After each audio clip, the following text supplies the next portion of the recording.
the final heartbeat on a monitor, the last echo of a gavel. For most of us, death is a quiet, private affair.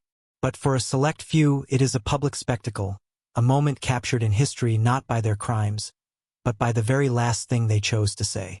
Some use these final seconds to ask for forgiveness. Others maintain their innocence to the very end.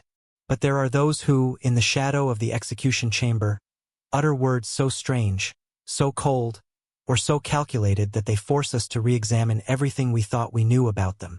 This is not a list of apologies. This is a countdown of the top 5 cases defined by disturbing final words. These are the killers who, even in death, refused to give us the closure we sought. These cases would remain etched in history, not just because of the violence of the crimes, but because of one detail everyone overlooked: the psychology behind the last breath. By the end of this video, you'll understand exactly what went wrong in the pursuit of justice, and why those final utterances mattered more than any testimony that came before. This is Behind the Crime Files, where we explore the true stories, psychology, and motives behind the crime. Case 1. The Damsel of Death, Aileen Wuornos. Aileen Carol Wuornos lived on the fringes of Florida. By all accounts, her existence was a study in survival, a life carved out along the hard shoulder of America's highways. Born Aileen Carol Pittman on February 29, 1956, in Rochester, Michigan, her story began in tragedy. Her father, Leo Pittman, was a diagnosed schizophrenic serving time in prison for raping a 7-year-old girl when she was born. He would later hang himself in prison in 1969. Her mother, Diane, abandoned Aileen and her older brother Keith in January 1960, leaving them with their maternal grandparents, Lori and Britta Wuornos, who legally adopted the children just 2 months later. What should have been a safe haven became a nightmare. Aileen later claimed that her grandfather, an alcoholic, was physically and sexually abusive, forcing her to strip before beatings. She alleged the abuse began around age 8. By age 11, she was engaging in sexual acts at school in exchange for food, cigarettes, and drugs. At 12, she became pregnant after being raped by a friend of her grandfather. She was sent to a home for unwed mothers, and the child was placed for adoption immediately after birth. Shortly after, her grandmother died of liver failure, and when Aileen was 15, her grandfather threw her out of the house. She began supporting herself as a sex worker, living in the woods near her old home. She drifted through a world that most people never see, a landscape of truck stops, rest areas, and dive bars where danger was a constant companion and trust was a luxury she could not afford. In 1986, while working as a sex worker along the Daytona Beach Strip, Aileen met Tyria Moore at a gay bar. Moore was a hotel maid, and the two quickly became romantically involved. They moved in together, and for the first time in years, Wuornos experienced something resembling stability. Moore quit her job early in the relationship, and Wuornos became the sole provider, supporting them both through her street work. Their life was modest: small apartments, cheap food, constant worry about money. But for Aileen, it was the closest thing to family she had ever known. To the men who picked her up along the highway, she was just a transient figure. No one expected that a series of those encounters would end in death. Between December 1989 and November 1990, the bodies of 7 men were found shot to death along Florida's highways. The first was Richard Mallory, 51, an electronics store owner from Clearwater. His body was discovered on December 13, 1989, in a wooded area several miles from his abandoned car. He had been shot multiple times. At first, the cases seemed like isolated incidents, robberies gone wrong, perhaps. But as the bodies accumulated, a pattern emerged. The victims were all middle-aged men. They had been shot with a .22 caliber handgun, and they had last been seen with a woman. The list grew. David Spears, 43, a construction worker, was found on June 1, 1990, shot 6 times. Charles Carskadden, 40, a part-time rodeo worker, was discovered on June 6, shot 9 times. Peter Seams, 65, disappeared in June. His car was found abandoned with Wuornos's palm print on the door, but his body was never recovered. Troy Burress, 50, a sausage salesman, was found on August 4th, shot twice. Charles Dick Humphreys, 56, a retired Air Force major and former police chief, was discovered on September 12th, shot 6 times in the head and torso. Walter Gino Antonio, 62, a police reservist, was found on November 19th, shot 4 times. On January 9, 1991, police arrested Aileen Wuornos at the Last Resort, a biker bar in Volusia County, Florida. The woman who would be dubbed the Damsel of Death and America's first female serial killer confessed to the killings, but her explanation was specific and unwavering. She claimed each man had picked her up for sex and then attempted to rape her. She said she acted in self-defense. But there was one detail that didn't sit right with investigators. While Wuornos claimed self-defense, the evidence told a more complicated story. Some victims were shot multiple times. Carskadden had been shot 9 times, Humphreys 6. Others were found with their belongings missing. Wuornos had pawned items belonging to several victims. At the time, the media and the public latched onto the image of the female serial killer, a rarity in criminology. Newspapers ran stories framing her as a man-hating predator, a lesbian prostitute who killed out of cold-blooded malice. The nuance of her psychological state was dismissed as insignificant compared to the sensationalism of the story. What received far less attention was the background of her first victim. Richard Mallory had served a 10-year prison sentence for a previous violent sexual assault and had been committed to a maximum security facility for treatment after being charged with assault with intent to rape. Records from that institution noted that Mallory possessed strong sociopathic trends. The judge refused to allow this evidence at trial.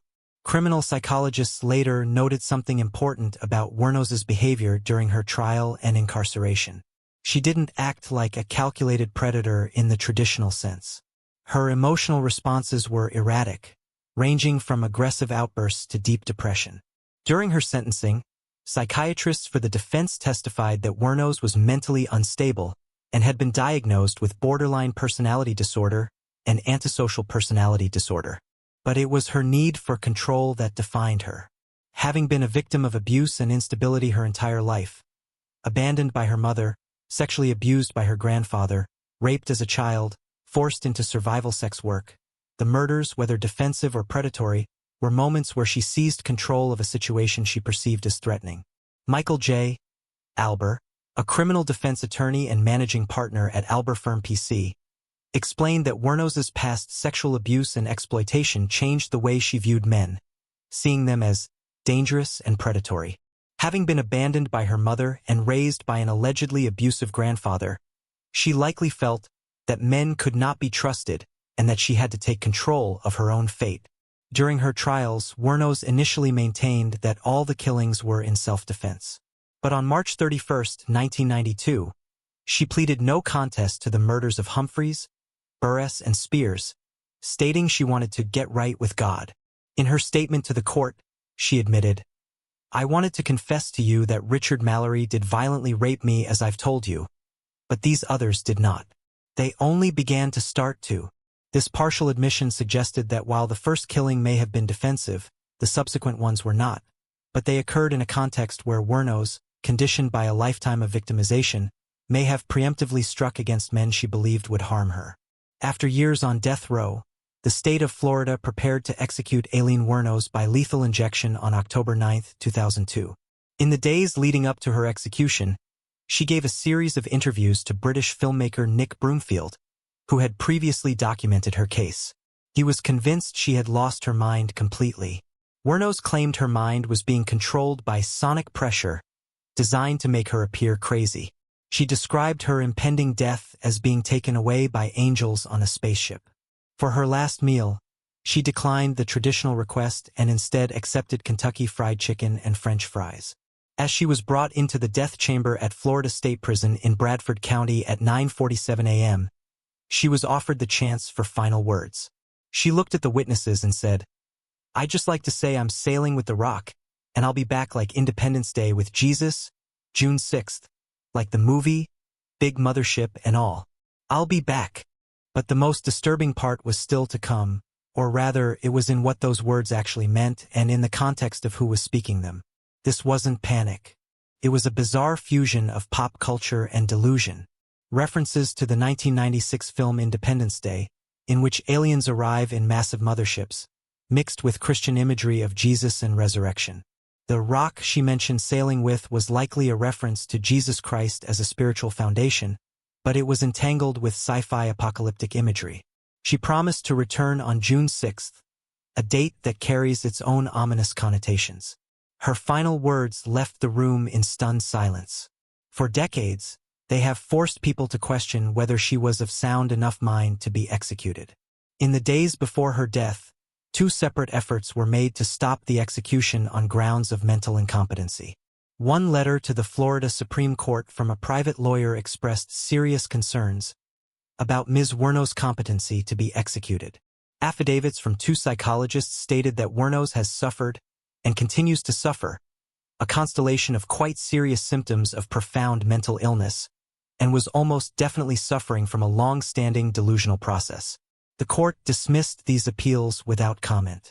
Was this a psychotic break or a final act of defiance? Wuornos, who had spent her life feeling like an outsider, finally framed her death as an escape to something bigger, a return to a cosmic homecoming. It was a refusal to let the state have the last word. Instead, she promised she would be back. Earlier, in her on-camera interview with Broomfield, she had offered another final message: "Thanks a lot, society, for railroading my ass." After her death, Broomfield spoke with Dawn Botkins, a childhood friend of Wuornos. Botkins explained Wuornos' behavior in those final days. "She's sorry, Nick. She didn't give you the finger. She gave the media the finger and then the attorneys the finger. And she knew if she said much more, it could make a difference on her execution tomorrow, so she just decided not to." The case left behind more questions than answers about female offenders, trauma, and mental competency. Aileen Wuornos was the 10th woman executed in the United States since the Supreme Court reinstated capital punishment in 1976, and only the 2nd woman ever executed in Florida. For the families of the victims, her strange, almost sci-fi farewell denied them the gravity of a remorseful end. But for those who studied the case, the questions lingered. Grace O'Toole, a Georgetown University senior who wrote her thesis on Wuornos, noted, "Wuornos even said if she'd had support when she was young, she would have turned out differently. There are pockets and stories of America that are not always explored because it's hard to look at, but nothing will get remediated if people just look away." During the final stages of her appeal process, Wuornos had fired her lawyers and volunteered for execution. In her correspondence to the Florida Supreme Court supporting that decision, she wrote, "I'm one who seriously hates human life and would kill again." Psychiatrists who examined her accepted that she was fully aware of the impact of her decision. Given the political pressure against the death penalty at the time, in the wake of several false convictions, she might have languished in prison indefinitely had she not demanded her own death. Her remains were cremated, and her ashes were buried in her hometown of Rochester, Michigan. In 2003, Charlize Theron won the Academy Award for Best Actress for her portrayal of Wuornos in the film Monster. But the real Aileen Wuornos, the abandoned child, the rape survivor, the woman who told Broomfield, "A raped woman got executed and was used for books and movies and shit," remains a figure shrouded in contradiction, her final words an enigmatic coda to a life that never stood a chance. Case 2. The Freeway Killer William Bonin. To understand William Bonin, you have to understand the landscape of Southern California in the late 1970s. It was a place defined by movement, endless stretches of asphalt, the freedom of the open road, and a culture where hitchhiking was still a common way for young people to get from one place to another. The sunny highways connected beach towns to desert cities, creating a transient world where faces came and went without question. William George Bonin was born into this world on January 8, 1947, in Willimantic, Connecticut, but his origins were far removed from California sunshine. He was the second of 3 sons born to alcoholic parents, a father who was an ill-tempered World War II veteran prone to physical abuse, and a mother who suffered from severe mood swings and spent most of her time at bingo parlors while her children remained unattended. By all accounts, his childhood was a study in neglect and trauma.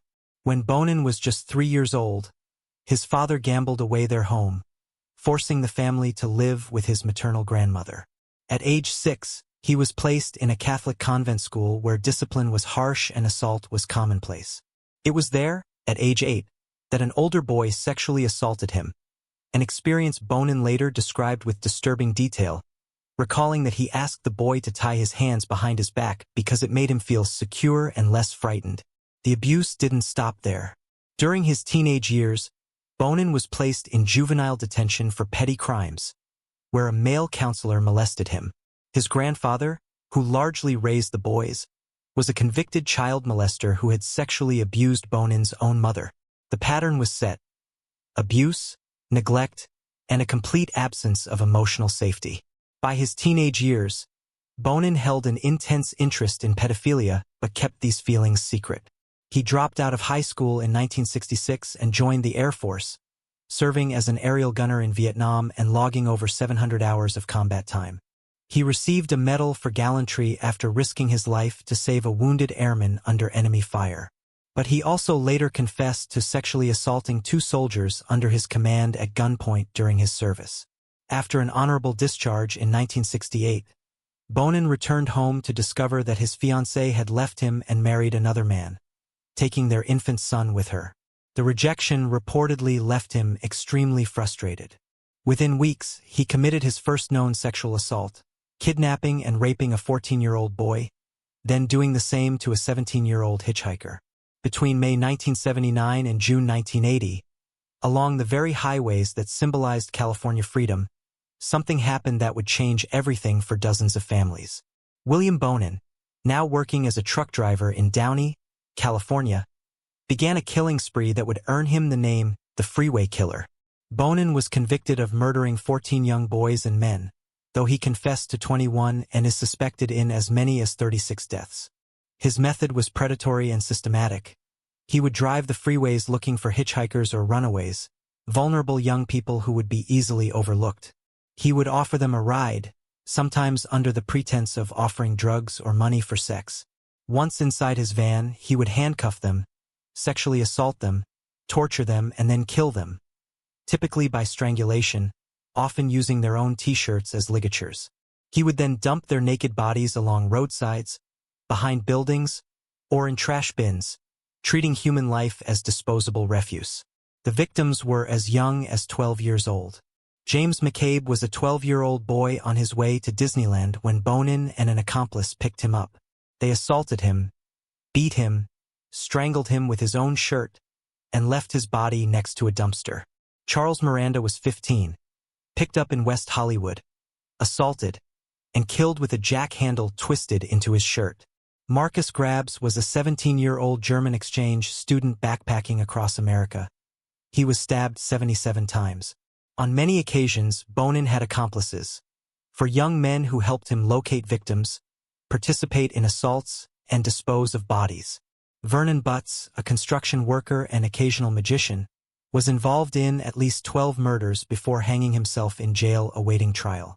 Gregory Miley was convicted and sentenced to 25 years to life.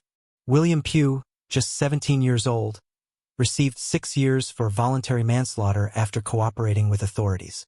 James Monroe received 15 years to life for second-degree murder. But there was one detail that didn't sit right with investigators during his interrogation. When detectives questioned Bonin about the murders, he didn't speak of his victims with hatred. He didn't describe moments of rage or loss of control. Instead, he spoke of the killings as if they were a compulsion, a routine, a habit he couldn't break. He told one reporter, "I couldn't stop the murder. It got easier with each victim I did." At the time, this detached effect was dismissed as a killer trying to minimize his crimes or perhaps attempting to appear mentally ill for legal advantage. The focus remained on the horror of the acts themselves, not the psychology behind them. Later, it would become impossible to ignore. Criminal psychologists and FBI profilers later noted something important about this behavior. This wasn't panic. It wasn't remorse. It was compartmentalization at its most extreme. William Bonin had so thoroughly separated the act of killing from his emotional self that he could discuss it with the same enthusiasm one might discuss a hobby or a job. He once chillingly described the process as just a job. Another time, he offered this piece of operational advice. If you want to kill somebody, you should make a plan and find a place to dump the body before you even pick a victim. This wasn't the language of passion or impulse. It was the language of logistics. The prosecutor at his first trial called him the most arch-evil person who ever existed. But evil, in this case, looked less like rage and more like a complete absence of emotional connection to other human beings. Bonin had been abused, neglected, and sexually victimized throughout his childhood. He had witnessed violence and learned to disconnect. By the time he was killing along California freeways, the young men he encountered were not people to him. They were objects, targets, steps in a process. Sentenced to death, Bonin spent over 14 years on San Quentin's death row. On February 23, 1996, he became the first prisoner in California to be executed by lethal injection. His last meal consisted of 3 large pepperoni and sausage pizzas, 3 pints of coffee ice cream, and 3 six-packs of Coca-Cola. He spent his final hours reading letters, visiting with family members, and watching Jeopardy on television. At 11:30 p.m., the warden came to escort him to the death chamber. Asked for his final words, Bonin did not apologize to the families of the 14 young men he had been convicted of killing, or to the additional victims he had confessed to. Instead, he offered a piece of practical advice delivered with the calm detachment that had defined his interrogations years earlier. He said, "That I feel the death penalty is not an answer to the problem at hand. That I feel it sends the wrong message to the youth of the country. Young people act as they see other people acting instead of as people tell them to act. And I would suggest that when a person has a thought of doing anything serious against the law, that before they did that they should go to a quiet place and think about it seriously." But the most disturbing part was still to come, or rather, it was in understanding what those words actually revealed about the man speaking them. The truth was far more calculated than anyone expected. This wasn't remorse. It wasn't a deathbed conversion. It was a murderer's version of public service announcement. Detached, clinical, and utterly devoid of emotional weight. William Bonin, even at the point of death, viewed his own violent compulsions as something that could be solved by thinking seriously. He reduced the brutal slaying of over a dozen young people, children, really some as young as 12, to a lapse in judgment, a failure to meditate properly before acting. His final words treated murder as a mistake that could be avoided with better self-help techniques, completely erasing the humanity of his victims and the decades of trauma inflicted on their families.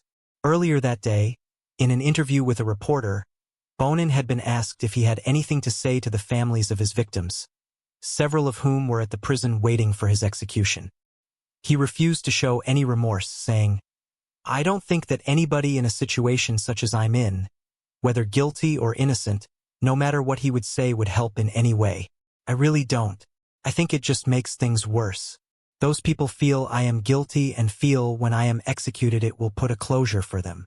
But that's not the case. It was a final act of deflection, a way to make his death about a generic warning rather than the specific horrific pain he caused." Even in his last moments, Bonin remained compartmentalized, speaking about crime as an abstract concept while the parents of murdered children watched through the glass, holding photographs of their sons. The execution itself took 12 minutes to complete after guards had trouble inserting the intravenous lines. Witnesses reported that Bonin's eyes remained closed as his face progressively turned dark purple and black. About 30 seconds after the injection was administered, his chest heaved twice and his mustache fluttered in what appeared to be his last breath. On the other side of the glass, the mother of one victim held up 3 pictures of her son. Another woman pumped her arm in a sign of victory. For those involved in the prosecution and the families of the victims, Bonin's sterile advice was a final insult, a reminder that the man felt no connection to the lives he destroyed. David McVicker, who had been kidnapped and raped by Bonin in 1975 and survived, witnessed the execution. Afterward, he broke into tears and embraced a woman sitting next to him, proclaiming, "It is justice. Bonin is gone." Later, in the parking lot of a motel a few miles from San Quentin, a dozen friends and relatives of victims gathered to toast Bonin's death with champagne. Steve Kendrick, whose brother Darren was 19 when Bonin kidnapped him from his job as a supermarket box boy, strangled him, and jammed an ice pick into his ear, said, "I put this thing to rest a long time ago. He got the easy way out, not like the guys he killed." Governor Pete Wilson, who had refused to grant Bonin clemency, called him a poster child for capital punishment and issued a statement. "Justice has finally been done. I hope and pray that the families and loved ones of Bonin's victims may finally find some peace." But Bonin had predicted that closure wouldn't come. And perhaps he was right. For the families who spent 14 years watching him eat pizza and watch television while their sons lay in graves, his final words were just another form of torture. A reminder that the man who killed their children saw their pain as irrelevant, their grief as an inconvenience to his philosophical musings on crime prevention. William Bonin, the freeway killer, died as he lived, completely disconnected from the humanity of those he harmed. And in his final moments, he offered not an apology but advice, as if murder were simply a matter of poor planning, and all those young lives just collateral damage in someone else's failure to think things through. Case 3. The Beast of Birkinshaw, Peter Manuel. In the 1950s, the communities of Glasgow and Lanarkshire in Scotland were built on a foundation of trust. In the years following World War II, doors were left unlocked. Neighbors looked out for one another. Children walked home from school and dances without fear. It was a world where safety was assumed, where the greatest concerns were economic recovery and the daily rhythms of work and family. Peter Thomas Anthony Manuel was born into a vastly different world on March 13, 1927, in New York City to Scottish parents. The family moved to Detroit, Michigan before emigrating back to Scotland in 1932, settling in Birkinshaw, Lanarkshire. From the beginning, Manuel was an outsider in this close-knit community. During his childhood, he was bullied relentlessly by other children. By the age of 10, he was already known to local police as a petty thief. When he turned 15, the pattern of violence that would define his life emerged in full force. He broke into a young woman's house, woke her, pulled down her underwear, and battered her with a hammer. He attacked several other women before being caught and sentenced to 9 years in Peterhead Prison at age 16. The system failed to recognize what it was dealing with. After serving his time, Manuel was released back into the same communities he would soon terrorize. By all accounts, the man who moved through Glasgow and Lanarkshire in the mid-1950s wore a mask of normalcy. He was articulate, confident, and capable of presenting himself as an ordinary citizen. No one expected that their safe streets were being stalked by Scotland's first serial killer, a man who would later describe himself in a poem as the foulest beast on earth and a reptile in disguise. Between 1956 and 1958, Peter Manuel brought an unprecedented wave of fear to the region.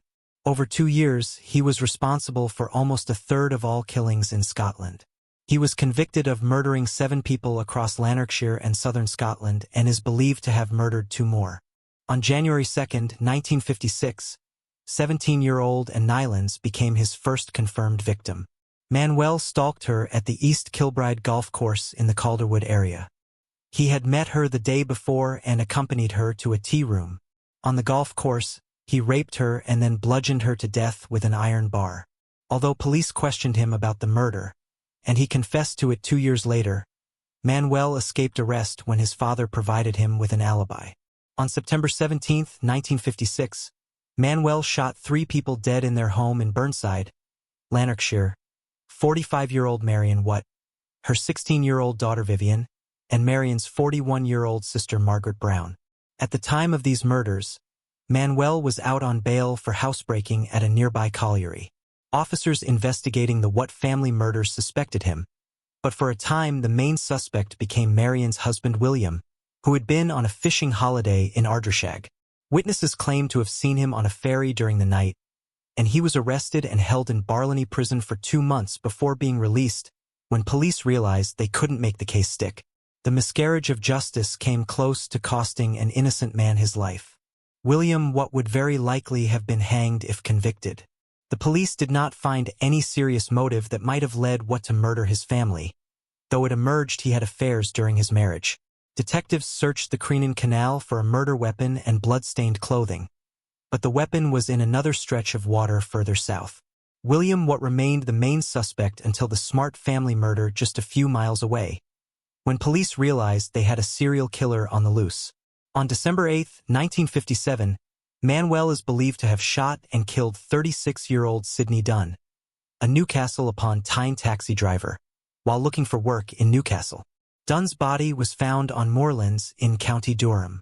Manuel was never tried for this murder as it took place in a different legal jurisdiction, but 17 days after he was hanged, a coroner's jury concluded Manuel had murdered Dunn after a button found in Dunn's taxi was matched to one of his jackets. On December 28, 1957, 17-year-old Isabel Cook vanished while making her way to a dance at Uddingston Grammar School in Lanarkshire. Manuel had stalked her, then raped and strangled her before burying her in a nearby field. As with Dunn's murder, her disappearance was not initially connected to Manuel.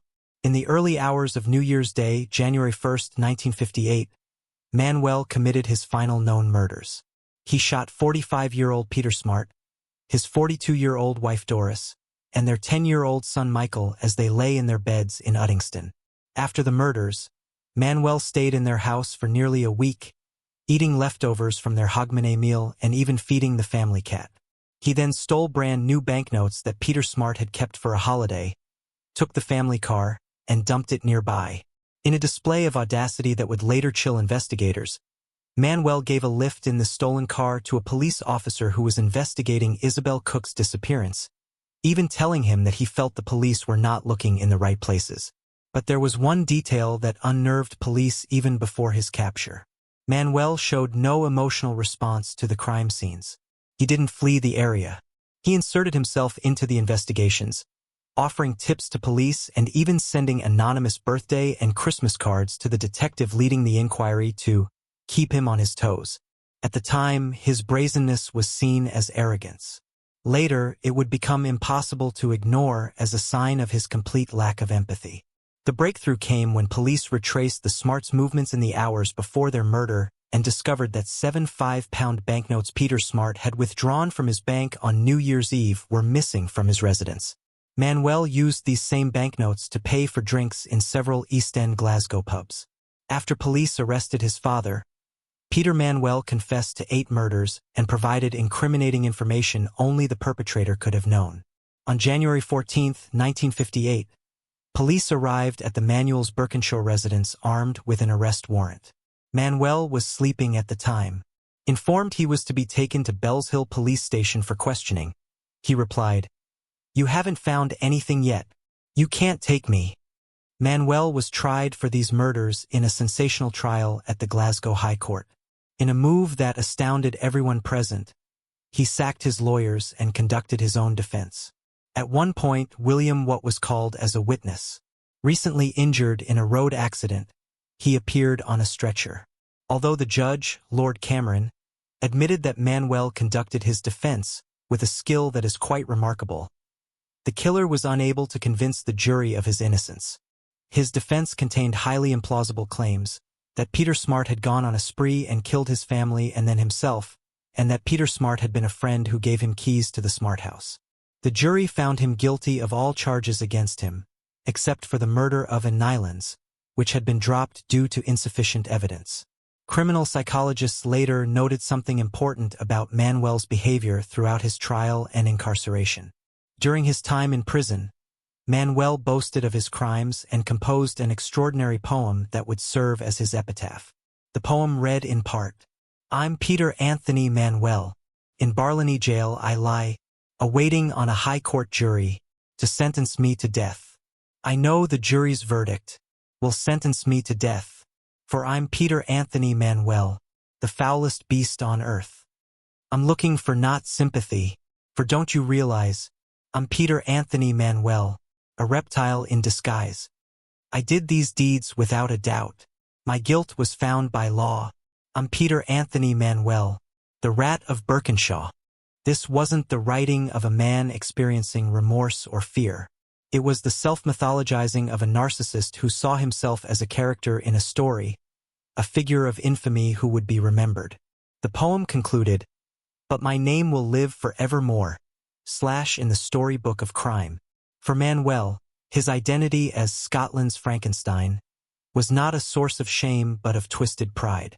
After feasting on a last meal of fish, chips, tomatoes, and tea, Manuel was led to the gallows at Glasgow's Barlinnie prison on July 11, 1958. He was hanged by Harry Allen, the executioner. In the moments before the trapdoor opened, the hangman asked if he had anything to say. His final words were startlingly mundane, a request that betrayed his utter detachment from the gravity of the moment. He said, "Turn up the radio and I'll go quietly." But the most disturbing part was still to come, or rather, it was in understanding what that simple request revealed about the man and how those who knew his crimes responded to his death. This wasn't stoicism. It was control. Manuel wasn't asking for spiritual comfort or saying goodbye to anyone who mattered to him. He was setting the terms of his own death, even down to the ambient noise. He wanted background music, as if the execution was an inconvenience, a pause in his listening pleasure. It was the ultimate expression of narcissism. The world, even at the moment of his state-sanctioned death, had to adapt to his preferences. The truth was far more calculated than anyone expected. This wasn't acceptance. It was a performance. By going quietly on his own terms with the radio playing, he deprived the state and the public of a final display of submission. He wasn't being led to the gallows. He was walking into a room where the radio happened to be on. The request was a final, quiet assertion that he was still in charge. It was a tradition in Glasgow's Barlinnie prison for prisoners to stop what they were doing and stand in silence whenever a fellow inmate was executed. When Peter Manuel was executed, they all continued eating and chatting through breakfast. Such was the degree to which this monster was despised. Even in death, Manuel was denied the respect usually accorded to the condemned. Manuel was the third-to-last criminal to be executed in Scotland. Anthony Miller followed him onto the Barlinnie gallows in December 1960, and Henry John Burnett was executed at Craiginsh's prison, Aberdeen, in August 1963. The case left behind more questions than answers about how evil can live so quietly among us. Years later, actor Brian Cox revealed that he loosely based his portrayal of Hannibal Lecter in the 1986 film Manhunter on Peter Manuel. The connection made a certain kind of sense. Both were articulate, intelligent killers who hid their monstrous natures behind masks of normalcy. For the families of his victims, Manuel's casual final words were a haunting reminder that he never truly understood or cared about the suffering he caused. His poem had promised that his name would live forevermore in the storybook of crime. In that, at least Peter Manuel was correct. Case 4. The Killer Clown John Wayne Gacy. In the 1970s, John Wayne Gacy was an active and visible member of his community in Norwood Park Township, a suburb of Chicago, Illinois. He was a successful construction contractor, a Democratic precinct captain who once had his picture taken with First Lady Rosalind Carter, and a man who performed at children's parties and local hospitals as Pogo the Clown. By all accounts, his life in the public eye was ordinary, active, safe, the kind of neighbor who hosted elaborate street parties and devoted time to charitable causes. But John Wayne Gacy was born into a far more complicated reality on March 17, 1942, at Edgewater Hospital in Chicago. He was the second of 3 children and the only son of John Stanley Gacy, an auto repair machinist and World War I veteran, and Marion Elaine Robison, a homemaker. Gacy was close to his mother and 2 sisters but had a difficult relationship with his alcoholic father, who was verbally and physically abusive to his family. The elder Gacy frequently belittled his son, calling him dumb and stupid, and comparing him unfavorably with his sisters. One of Gacy's earliest memories was of his father beating him at age 4 for accidentally disarranging car engine components. His mother tried to shield him from his father's abuse, which resulted in accusations that he was a sissy and a mama's boy who would probably grow up queer. In 1949, a family friend began to occasionally molest Gacy. He never told his father, afraid that his father would blame him. Despite their challenging relationship, Gacy loved his father, but felt he was never good enough in his eyes. As a child, Gacy was overweight and unathletic. Because of a heart condition, he was told to avoid sports. In the 4th grade, he began to experience blackouts and was hospitalized on occasion. Gacy later estimated that between the ages of 14 and 18, he had spent almost a year in hospital, which contributed to the decline of his grades. His father suspected he was malingering and on one occasion openly accused him of faking as he lay in a hospital bed. In April 1962, after a confrontation with his father over a car, Gacy left home and drove to Las Vegas with $136 to his name. He worked in the Las Vegas ambulance service before being transferred to Palm Mortuary, where he worked as a mortuary attendant for 3 months. He slept on a cot behind the embalming room and later confessed that one evening, while alone, he climbed into the coffin of a teenage male, embracing and caressing the body before experiencing a sense of shock. After returning home, Gacy enrolled in Northwestern Business College, graduated in 1963, and took a management trainee position with the Nunbush Shoe Company. In 1964, he became engaged to Marlon Myers, a co-worker, and they married in September of that year. Marlon's father subsequently purchased 3 Kentucky Fried Chicken restaurants in Waterloo, Iowa, and the couple relocated there so Gacy could manage them. In February 1966, Gacy's wife gave birth to a son, followed by a daughter in March 1967. Gacy later described this period as perfect. He had finally earned his father's approval. When Gacy's parents visited in July 1966, his father privately apologized for the abuse and happily said, "Son, I was wrong about you," as he shook Gacy's hand. But beneath this facade of success, darker currents were already flowing. In August 1967, Gacy sexually assaulted 15-year-old Donald Voorhees Jr., the son of a local politician and fellow Gacy. Gacy lured Voorhees to his house with the promise of showing him heterosexual stag films, plied him with alcohol, and then persuaded him to engage in mutual oral sex. In March 1968, Voorhees told his father, who immediately informed police. Gacy was arrested and charged with performing oral sodomy on Voorhees. On May 10, 1968, Gacy was indicted on the sodomy charge. He pled guilty and was sentenced to 10 years in Iowa State Men's Reformatory in Anamosa.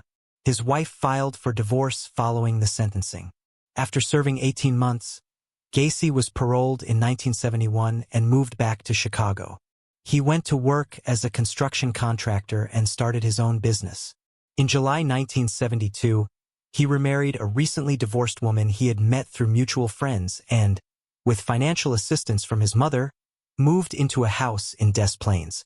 In February 1971, Gacy was charged with the attempted rape of a young man, but the charges were dropped when the victim failed to appear in court.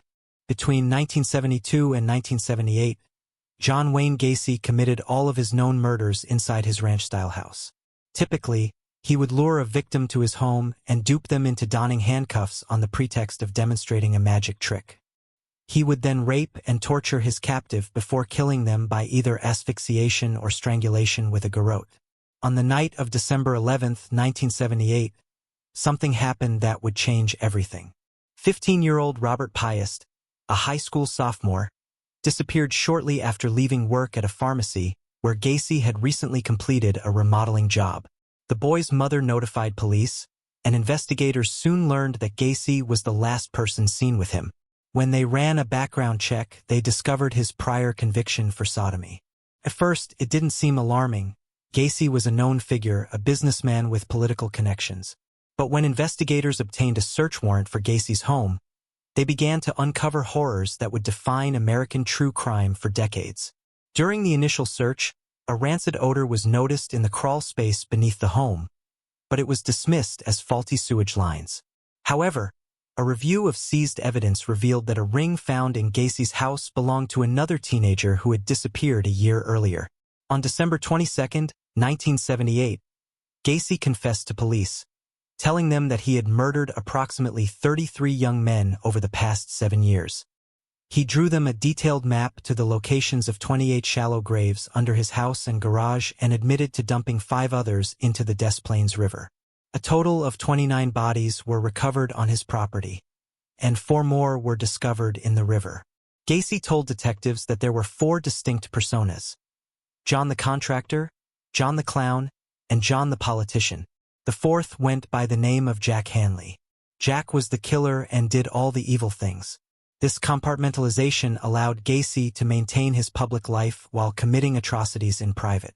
But there was one detail that didn't sit right with investigators during his trial. Gacy oscillated between claiming innocence and blaming his victims. He showed no consistent remorse.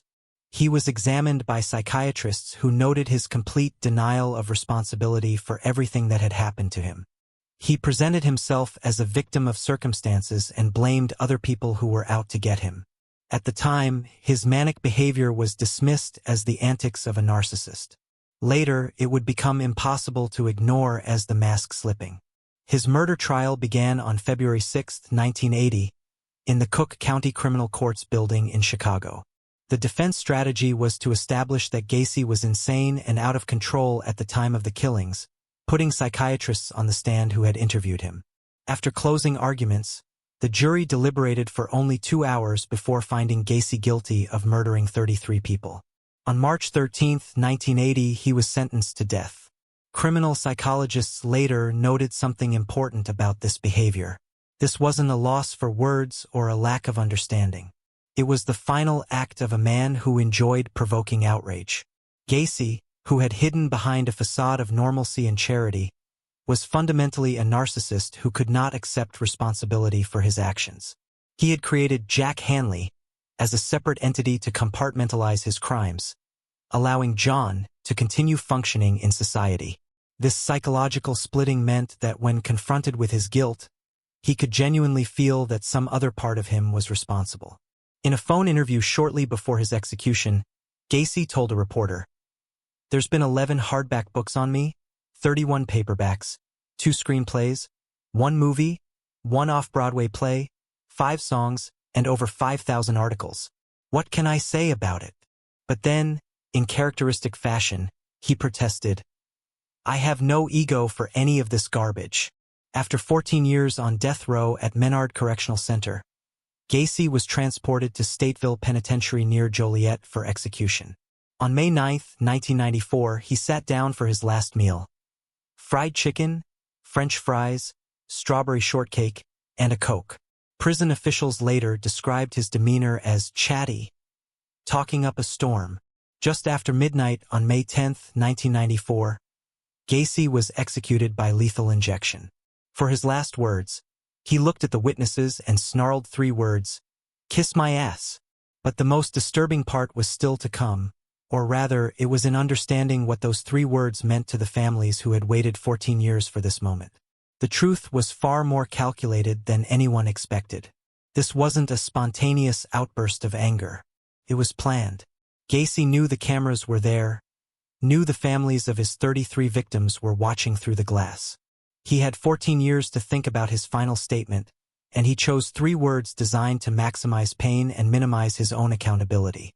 It was the final punchline from a man who had turned murder into a grotesque performance. Gacy didn't want reconciliation.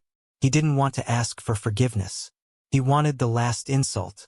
His words ensured he would be remembered as a man who defied morality until the bitter end, who refused to give his victims' families the closure they deserved. Even in death, he was performing, casting himself as the defiant antihero rather than the remorseful killer. For those involved in the case, nothing was ever the same. The families of the 33 victims were denied the closure of a remorseful exit. Instead, they were left with the echo of his contempt. The case file for People v. John Wayne Gacy fills 22 boxes at the Cook County Circuit Court Clerk's office, much of the material extremely graphic in nature.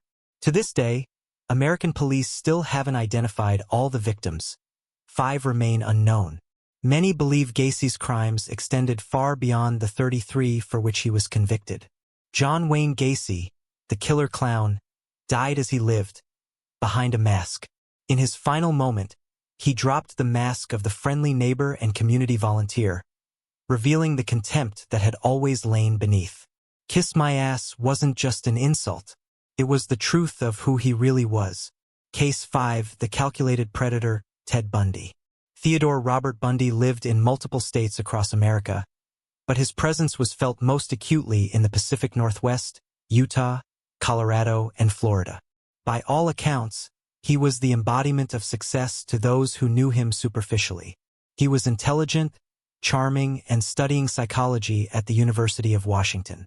He worked on political campaigns, including Nelson Rockefeller's presidential bid, and attended the 1968 Republican Convention in Miami as a Rockefeller supporter. He was described by those who met him as polite, promising, and destined for great things. But Ted Bundy was born into circumstances that would shape his entire existence. He was born Theodore Robert Cowell on November 24, 1946, at the Elizabeth Lund Home for Unwed Mothers in Burlington, Vermont. His biological father's identity has never been confirmed. For the first 3 years of his life, Bundy lived with his maternal grandparents in Philadelphia, who raised him as their son to avoid the social stigma of illegitimacy. Family, friends, and even young Ted were told that his grandparents were his parents and that his mother was his older sister. Bundy eventually discovered the truth, and the revelation shaped his psychology in profound ways. He expressed lifelong resentment toward his mother for never telling him about his real father and for leaving him to discover his true parentage himself.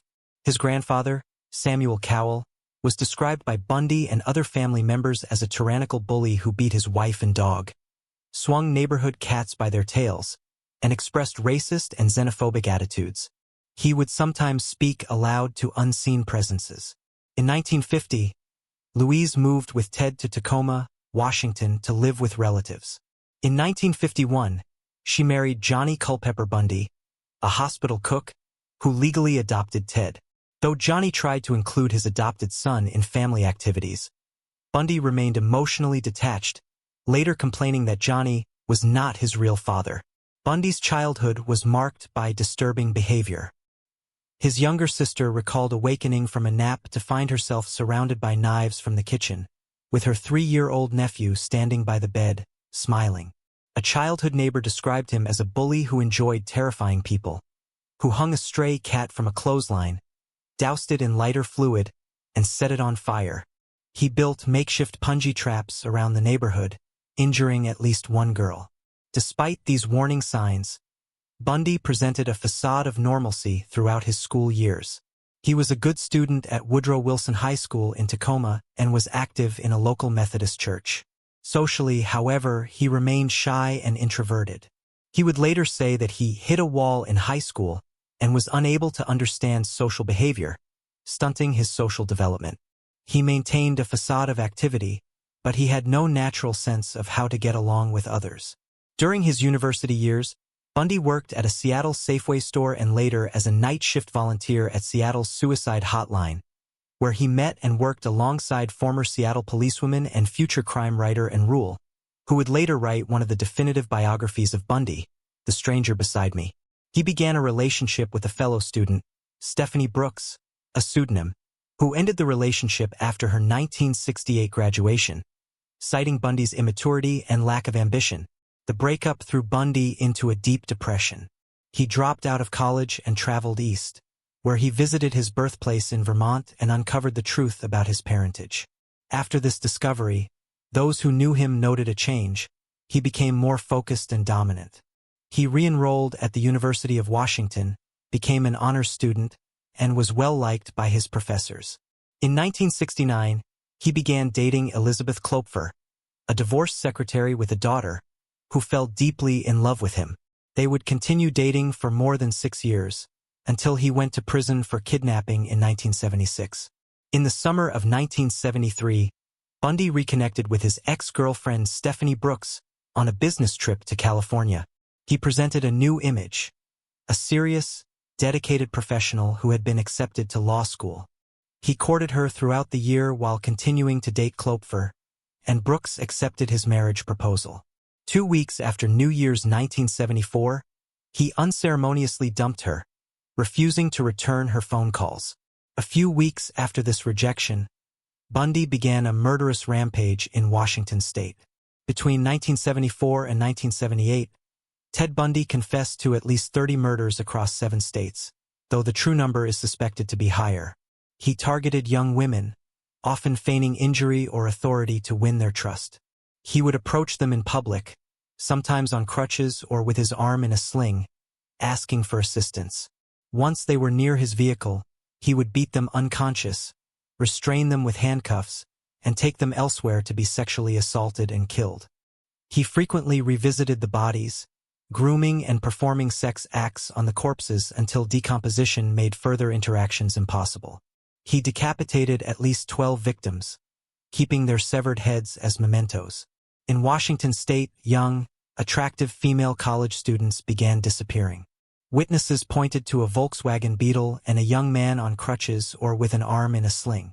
Bundy moved to Salt Lake City that summer, and the murders continued in Utah, Idaho, and Colorado.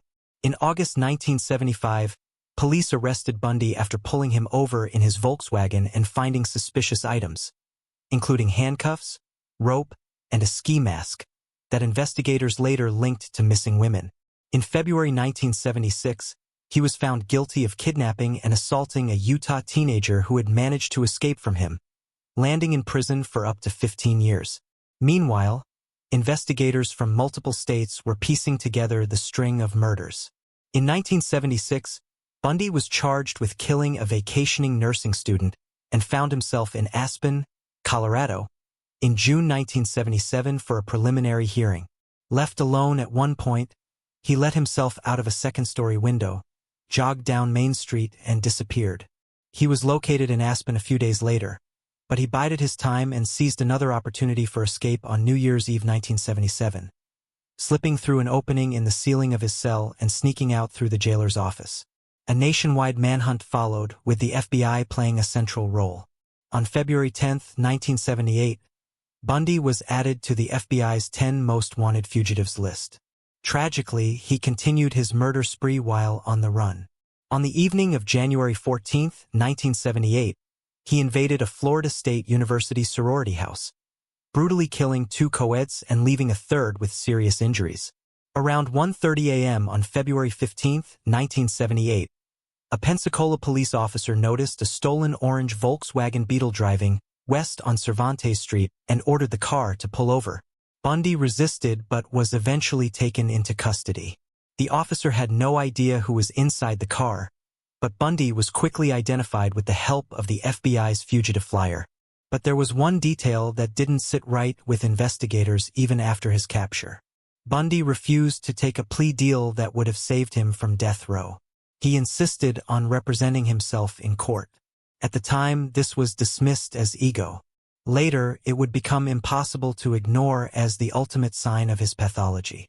In a move that astounded observers, Bundy married Carol and Boone in the courtroom during his trial in 1980. She would later give birth to his daughter, though the couple divorced in 1986. Throughout his legal proceedings, Bundy maintained a calm, confident demeanor that seemed at odds with the gravity of his situation. Criminal psychologists and former FBI agents later noted something important about this behavior. This wasn't confidence. It was control. Ted Bundy discussed murder as if it were about power rather than emotion. Biographer and Rule characterized him as a sadistic sociopath who took pleasure from another human's pain and the control he had over his victims, to the point of death and even after. Bundy once described himself as the most cold-hearted son of a bitch you'll ever meet. In prison, Bundy described to interviewers a part of himself that he called the entity, a dark presence that from a young age was fascinated by images of sex and violence. He would look through libraries for detective magazines and books on crime, focusing on sources that described sexual violence and featured pictures of dead bodies. This compartmentalization allowed him to maintain a normal facade while nurturing violent fantasies. FBI agent William Hagmaier, who spoke extensively with Bundy on death row, noted that Bundy contemplated suicide in the days leading up to his execution but eventually decided against it. His calm demeanor throughout the trial and on death row indicated a man more concerned with his own legacy than with his victims. He didn't want to be saved. He wanted to be in charge of his own narrative, even if that narrative ended in the electric chair. On January 24, 1989, Ted Bundy was executed in the electric chair at Florida State Prison in Rayford. Several hundred people gathered outside the prison, some celebrating, some demanding justice. Inside, the atmosphere was tense.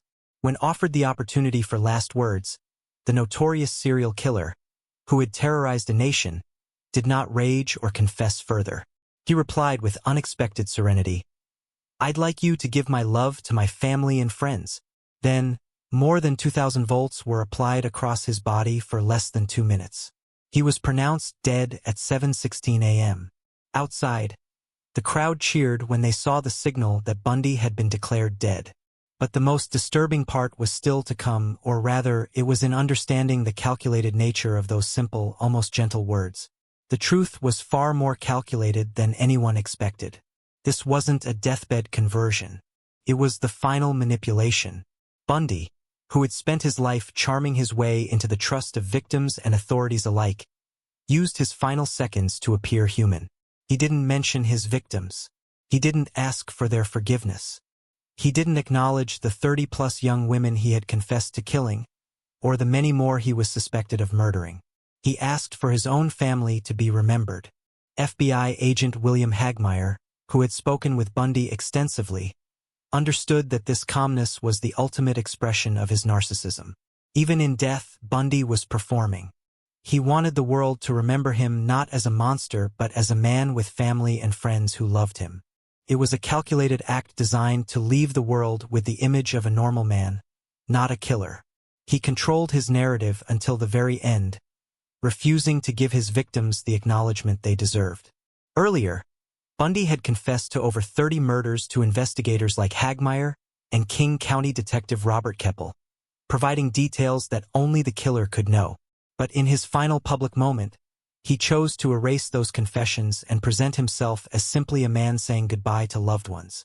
The case left behind more questions than answers about the nature of evil.